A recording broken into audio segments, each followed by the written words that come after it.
అందరికీ నమస్కారం.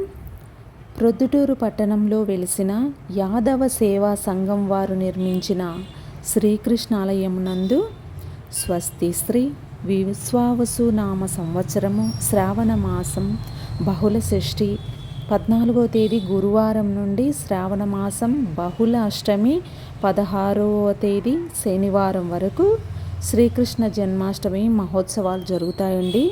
ఇది మాకు 3 రోజుల పండగ అండి.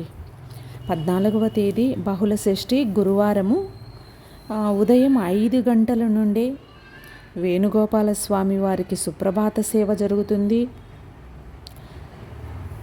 అలాగే 8 గంటలకు గణపతి విశ్వక్సేన పూజ జరుగుతుంది. పుణ్యాహవాచనము, పంచగవ్య ప్రాసన, ఋత్విక్ వరుణము, రక్షాబంధనము, దీక్ష స్వీకరించడము, గరుడకేతనం ఎగరవేయడం, తర్వాత పతాకావిష్కరణ ఉంటుందండి.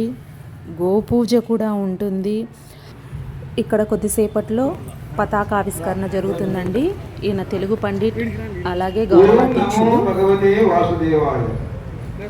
ఈనాటి ఈ కార్యక్రమంలో భాగంగా విజయ పతాకం ఎగరాలి ఎగరాలి జాతీయ పతాక పరిపూర్ణావతార పురుషోత్తముడు ధర్మ సంస్థాపనకై అవతరించినోడు భాగవతో రండి రారండి. కోరికలను తీర్చే కొంగు బంగారం అండి. ఆపదను తొలగించే ఆదుకునే ఆప్తుడండి. ఈయన తెలుగు పండిట్ అండి. చాలా బాగా పద్యాలు పాడతారు. ప్రతి ఒక్క పెళ్ళికి పోయినా కూడా వరుడు వధువు పేరు మీద కూడా మంచి పద్యాన్ని తనే రాసుకొని పాడతాడండి. ఇక్కడ మేము కూడా ఆడవాళ్ళమందరం కొద్దిసేపట్లా నిలబడుకొని జెండా దగ్గర మేము కూడా ఫొటోస్ దిగి అట్లా వెళ్ళిపోయాము. తర్వాత గోపూజ జరుగుతుందండి. గిరి ఆవులు ఉన్నాయి. ఎక్కడంటే మాకు గిరి ఆవులు గోశాలలో ఉందండి. గృహప్రవేశాలకు కూడా పంపిస్తూ ఉంటాము. చిన్న గోవు, ఆ గోవు కూడా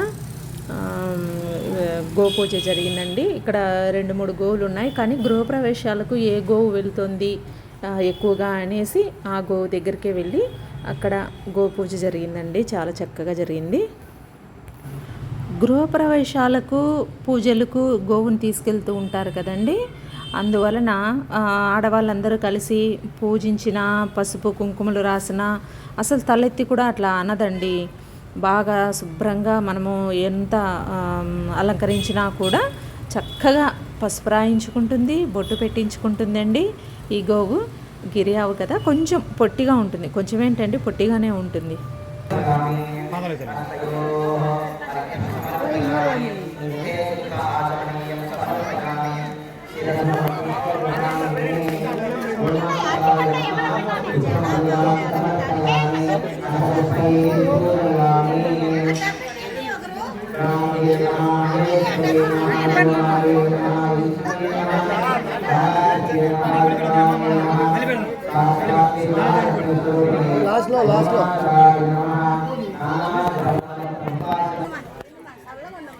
లోపల దొప్పుదని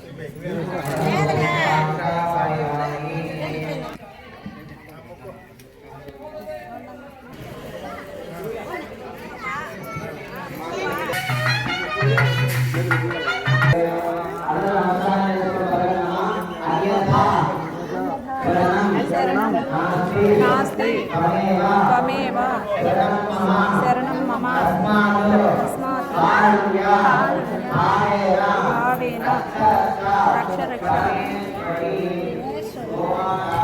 మంత్రం చదువుతూ ఉంటే మేమందరము ప్రదక్షిణ చేశామండి. మా వాళ్ళ హడావిడి అంతా ఇంత ఉండదండి. ఇకపోతే మేము హోమానికి కూర్చోవాలి కదండి. హోమానికి కూర్చున్నప్పుడు మాకు కంకణం కడతారండి. కంకణం ఎలా అంటే ముందు రోజు మాత్రం మా వారే కట్టించుకున్నారు.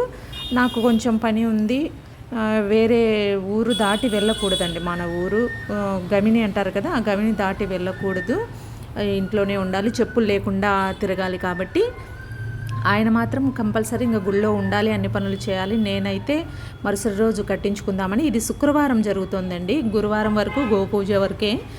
శుక్రవారము హోమం స్టార్ట్ అయ్యేటప్పుడు నేను చేతికి కంకణం కట్టించుకున్నానండి మా వారితో. స్వామివారు కన్ఫ్యూజ్ చేస్తున్నారండి. ఎడమ చేతికైతే సాయంత్రం వరకు తీసేయొచ్చంట, కుడి చేతికి కట్టుకుంటే మరుసటి రోజు అంటే కృష్ణాష్టమి అయిపోయిన తర్వాత స్వామి రథం వెళ్తుంది కదా సాయంత్రము, కృష్ణాష్టమి రోజు ఆ దేవుడు మలుపు తిరిగిన తర్వాత గుడికి రథం మలుపు తిరిగిన తర్వాత అయినా తీసేయించుకోవచ్చు. 2 రోజులు ఉండాలి కుడి చేయికి అయితే, ఎడమ చేయి అయితే 1 రోజు అని చెప్పారు. నేను కుడి చేయికి ప్రతి సంవత్సరం నేను అలాగే కట్టించుకుంటున్నాను కాబట్టి నేను కుడి చేయికి కట్టించుకున్నాను. తర్వాత హోమాలండి, ముందు రోజే అన్నీ రెడీ అయిపోతాయి. కానీ ఈ సంవత్సరము విపరీతమైన వర్షాలు వస్తూనే ఉన్నాయి, పడుతూనే ఉంది. అసలు పూజ చేసుకోగలమా లేదా అన్నట్లు వర్షం పడుతోందండి. ఎలాగో పొద్దున కొంచెం తెరపి ఇచ్చిందండి. గురువారం మటుకు వర్షం పడింది కానీ శుక్రవారము కొంచెం తెరపిచ్చింది. తర్వాత హోమాలన్నీ అలా రెడీ చేసి పెట్టారు. చక్కగా ముగ్గు వేయమ్మా అని చెప్పారు మా పూజారి గారికి. ఫస్ట్ మురళీస్వామికి ఫస్ట్ గుర్తొచ్చేది ఇలాంటివి ఏదన్నా అలంకరించే పనులు ఉంటే ఫస్ట్ నేను గుర్తొస్తానండి. ముగ్గులు పెట్టమని చెప్పారు. నేను శంకుచక్ర నామాలు ఫస్ట్ సెంటర్లో ఒక ఉంటుంది కదండి హోమము, పెద్ద హోమము, అక్కడ చైర్మన్ గారు అలా కూర్చుంటారు. ఆ పెద్ద హోమానికి నేను ఇరువైపులా తూర్పు పడమర అనుకోండి అట్లా ఇరువైపులా శంకుచక్ర నామాలు వేశానండి. నేను తులసమ్మ దగ్గర ప్రతిసారి వేసుకుంటూ ఉంటాను కదండి అలవాటు. ఆవిడ మటుకు పక్కనున్న ఆవిడ మటుకు శంకుచక్రాలు నాకు రావు, నేనైతే లోటస్ ఏదన్నా అటు ఇటు వేస్తాను, మీరైతే వేయండి అని చెప్తే నేను తూర్పు పడమర అంటే హోమానికి ఇరువైపులా శంకుచక్ర నామాలు వేశానండి. చాలా చక్కగా కూడా కుదిరాయి. తర్వాత హోమానికి కూర్చోవడమేనండి. ఈసారి అయితే దంపతులు ఎక్కువ అయ్యారు, హోమాలు మాత్రము 5 పెట్టారు. కానీ వర్షం వస్తే ఎలా అని ఆ టెన్షన్లోనే ఉండిపోయారండి. వర్షము ఈ కొద్దిసేపు రాకపోతే చాలు కృష్ణయ్య అని ప్రతి ఒక్కరు కోరుకుంటున్నారండి. ఆల్రెడీ ముందు రోజంతా వర్షమే, తర్వాత ఇంకా ఇప్పుడు హోమం జరుగుతున్నప్పుడు పడితే కష్టం కదండి, అందుకని కొంచెం భయపడ్డారు. చూడండి శంకుచక్ర నామాలు బాగానే వచ్చాయి అనుకుంటున్నాను. ఈ పెద్ద హోమము మీ దగ్గర ఉన్నటువంటి మిగిలిపోయిన ద్రవ్యాలన్నీ కూడా ఒక ప్లేట్లో అన్నీ కలిపి వేసేసుకోండి. పూర్ణావదప్పుడు స్వామివారు ఎప్పుడైతే ఆ పూర్ణ ఫలం వేస్తారో ఆయనతో పాటు మీరు ఆ ద్రవ్యాన్ని వేయవలసి ఉంటుంది. అవి తీసుకొని అందరూ కూడా లేచి నిలబడండి.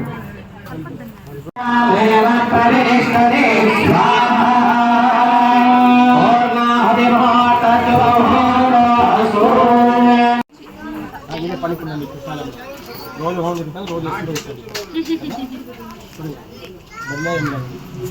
ఆవిడ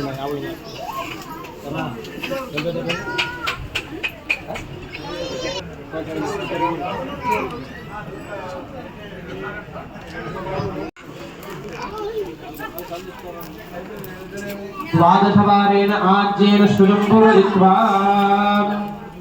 అర్చక స్వాములందరూ కూడా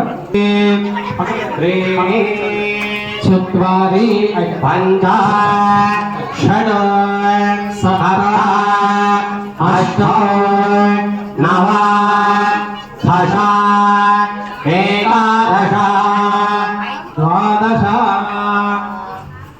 ఓం సప్తదే అగ్నే